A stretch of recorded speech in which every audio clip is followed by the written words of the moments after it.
Jesus wants us to use the Advent season wisely with prayer, penance, and longing for God.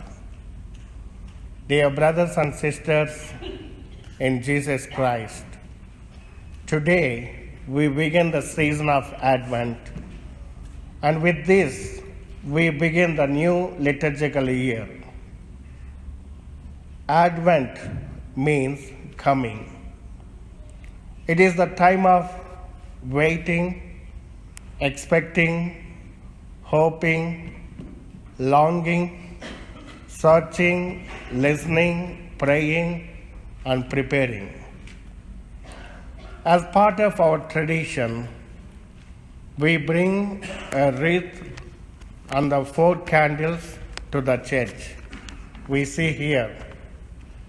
And some Catholics also, they practice in their houses bringing the wreath and also 4 candles.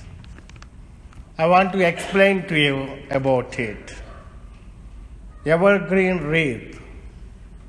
The circle of the wreath, which has no beginning or end, symbolizes the eternity of God.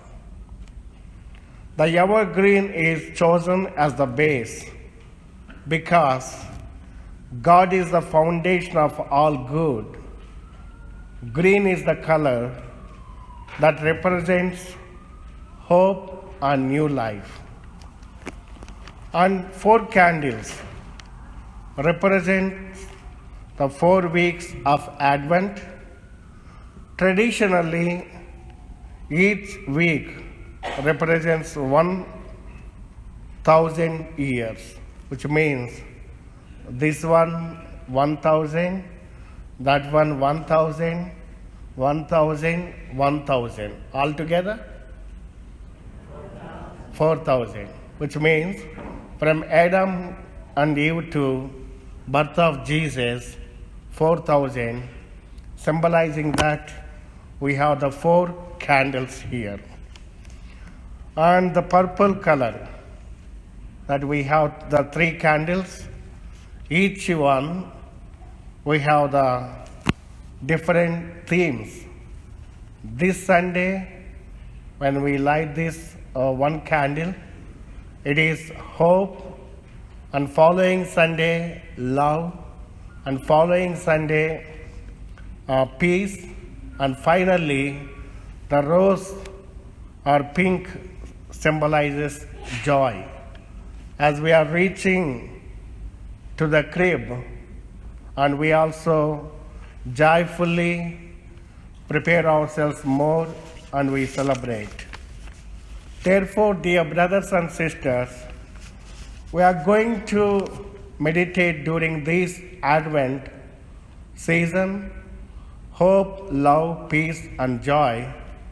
All our 4 themes will help us to walk with Israelites, judges, and the prophets of the Old Testament, and also walk with apostles and saints, looking forward to celebrate our Savior's birthday spiritually, also prepare our hearts for the second coming of Jesus Christ. Saint Pope John Paul II says, every year Advent reminds us that grace, and that is God's will to save man, is more powerful than sin. Our Catholic Church offers us great and wonderful opportunities 2 times in the year. One, Advent season, the second one, Lent season. My advice for you, this year I'm going to read from today onwards Luke's Gospel every day 1 chapter. And when you read 1 chapter each day, Luke's Gospel has 24 chapters. By the time we reach 24, we are going to finish reading the Luke's account Gospel of Luke about Jesus' life, his death and resurrection. By meditating that, we are also preparing our hearts to celebrate the Christmas, and also we are preparing ourselves to prepare our hearts for the second coming of the Lord.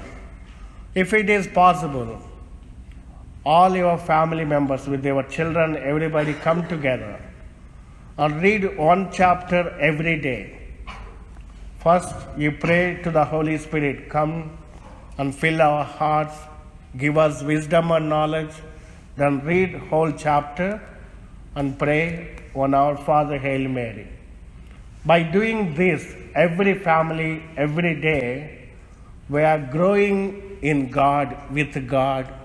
That really help you. Today evening, I'm going to start. You are welcome to start at your houses. It will really help you, dear brothers and sisters. I consider this season as a retreat. We are called to renew, reflect, and reform our lives. All our readings today explain us about the hope in the God's promises. Isaiah was prophesying at a particularly dark time for Israelites. It was nearly 8 centuries before the coming of the Messiah. The chosen people were under attack from the Assyrians marching from their capital city in the north. What was to follow would be a long period of battle, exile, and bloodshed. These days were dark days for Israelites those days. So people were suffering, thinking of everything, attack of the Assyrians. Then Isaiah was given a message of hopefulness to help God's people to keep the faith during their time of affliction. This was a vision of light in the darkness. Isaiah was given a double prophecy. The people would return to their land in the near future. But in the distance, God promised to bring them to the new and heavenly Jerusalem, where it will be established as the highest mountain and raised above the hills. It is quite simply the hope of heaven, hope in the Savior who will bring it about.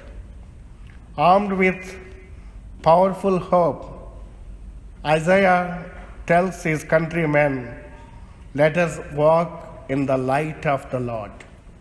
Today the message to you during the Advent season, let us walk in the light of the Lord. How is it possible? How can we do that? How can we walk in the light of the Lord? In the second reading, St. Paul, he encourages us to walk in the light of the Lord by saying, brothers and sisters, you know the time. It is time to awake from sleep. And he is talking about the spiritual darkness, our negligence in prayer, our negligence to listen to the word of God. And he was talking to the first community, Romans, and also to us, saying that it is time to awake from the sleep. Our salvation is near now than when we first believed. The night is advanced, the day is at hand. Let us throw off the works of darkness.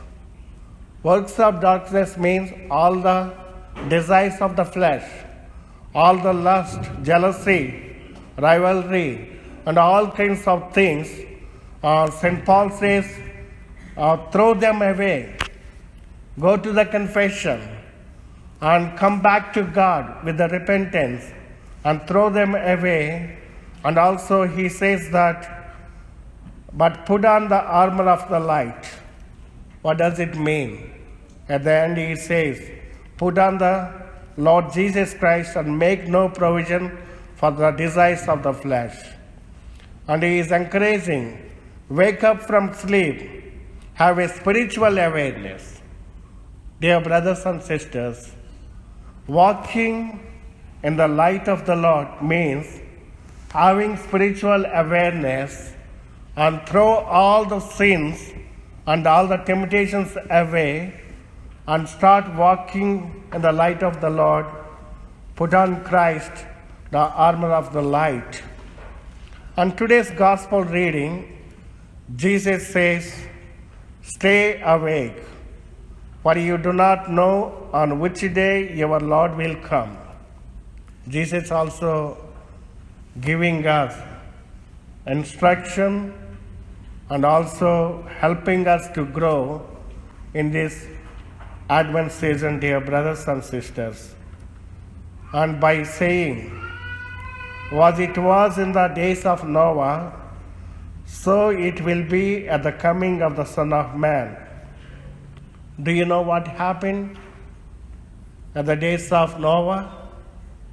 And Jesus himself replied in today's gospel. He says that in those days before the flood, they were eating and drinking, marrying and giving in marriage up to the day that Noah entered the ark. And what happened?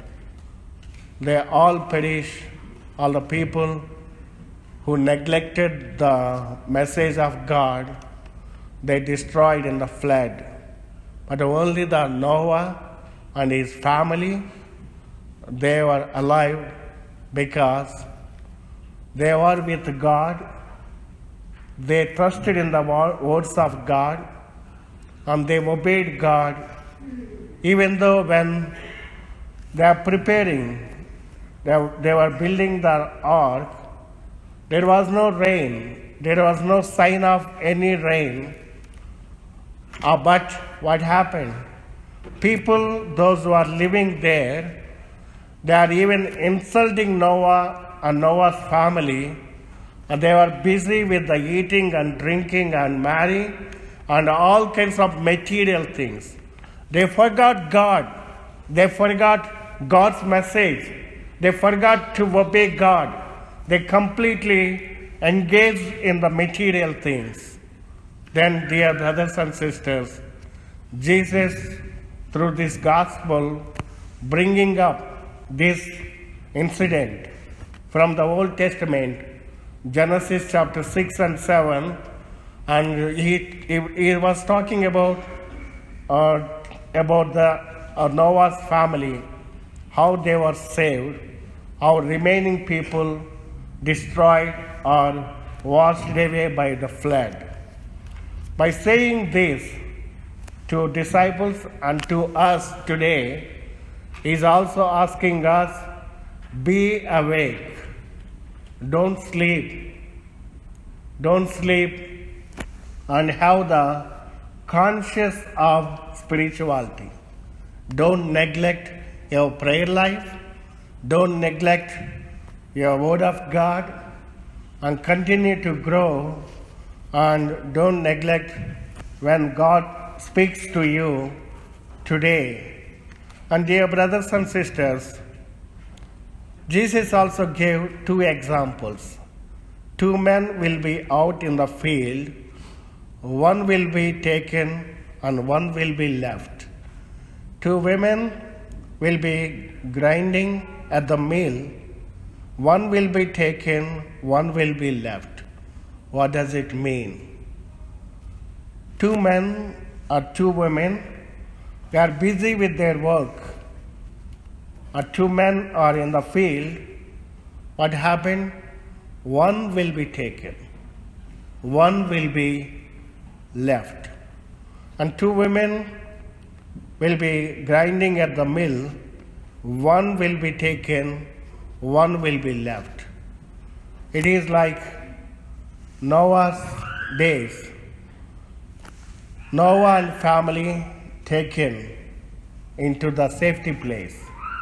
Other people left, and that is what Jesus wants to tell us. The people who prepare, they are alert, are aware of and awake, they will be taken to heaven. The people don't prepare, though they are doing the same work together, field work or grinding. The people who prepare, they will be taken. The people don't prepare are aware of that, though they are with the same company or in the same house, they are not taken away, they are taken to God. It is what the message is. And Jesus gave small parable, very, very small. When you know the thief coming, the master of the house will be awake and he will not allow any thief to break into the house. And here he is talking about awareness, alertedness, and also he is talking about the preparation. When you know the thief is coming, you will be alert and you are ready with the phone, and just any sound comes, we can call 911. Are ready to attack, ready to protect. And you know, another thief you don't see with your eyes will attack your family, attack your children, attack your lives in different way. Wherever you are weak, it will attack on that.